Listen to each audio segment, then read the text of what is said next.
this short video, I will guide you through the registration process for our RIO platform.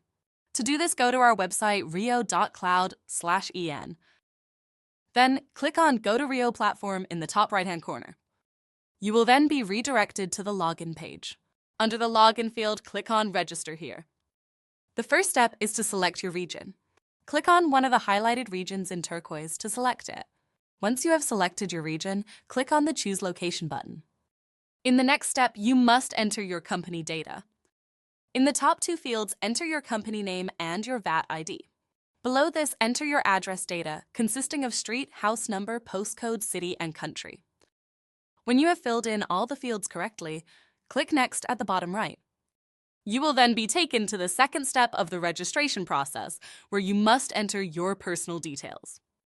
Enter your first name and surname in the top two fields. In the two fields below, you must enter your business email address and telephone number. You can then create your password for the RIO platform. Please follow the instructions. If you now scroll down a little, you will need to tick two more boxes. In the first box, you confirm the RIO platform terms and conditions. In the second box, you can agree to receive the latest information and helpful tips on using RIO. Once you have ticked the boxes, you can click on Submit at the bottom right. Then, in the last step, an email will be sent automatically to the email address you entered. Go to your mailbox and confirm your registration. You will then be redirected to a website where you will receive confirmation that your account has been activated. Now, you can log into the RIO platform with the data you provided previously.